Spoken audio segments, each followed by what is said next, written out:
Radical candor is an idea advocated by Kim Scott, a former technology executive, in her popular book.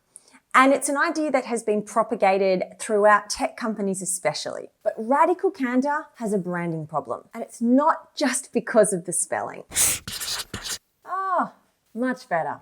The radical candor branding problem is that when people hear the headline, they think unfiltered candor, extreme candor. This is an excuse to be an asshole candor. And the result can be behaviour that is destructive, or at least insensitive or ineffective. I've fallen into the fountain at the Steamtown Mall. You fell into a second fountain. Who let the lemon head into the room? You are a waste of life, and you should give up. And let's face it, when it comes to two-word management concepts like design thinking, growth mindset, psychological safety, or radical candor, all that most people ever hear is that headline. And that's why using the right term is really important. Are we clear? Crystal. While we believe a culture of candor is extremely important, proceed with caution before using the term radical candor with your team or organisation.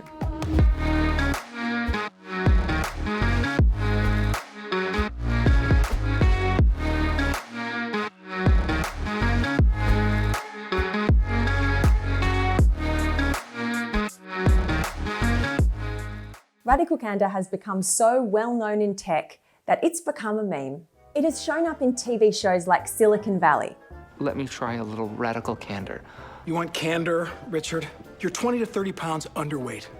It's gross. Who is that? He seems smart.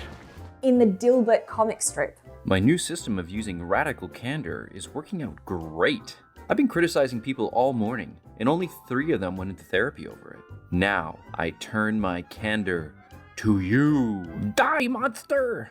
In the book Lab Rats, How Silicon Valley Has Made Work Miserable for the Rest of Us, the author documents his time in tech and also his dismay at the negative human impact of these companies taking management fads to the extreme. That includes candor. These are all examples of misunderstanding what radical candor is. Radical candor is meant to be a combination of challenging directly and caring personally. But with a word like radical in the headline, it continues to be misunderstood. It probably doesn't help that Ray Dalio preaches about a very similar sounding term, radical transparency, which when he describes it, sounds like the basis for a corporate culture that is really harsh and brutal. The thing is, we believe candor is so important at work, in individual relationships, in teams and across an organisation. It's a central component of our extraordinary teams model. We work with leaders on it, but it needs a rebrand. Just calling it candor isn't bad, especially compared with radical candor. Even better might be compassionate candor. One of Atlassian's values is no brilliant jerks. Now, if your team or organisation has a brilliant jerks problem, you might want to introduce the idea of compassionate candor, but with emphasis on the compassionate.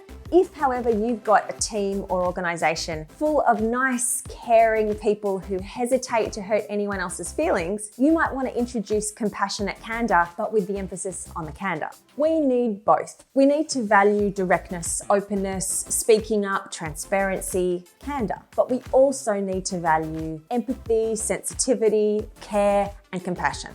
So swap out the term radical candor for compassionate candor. Even if people only hear the headline, and that will be most people, at least they're less likely to misunderstand it.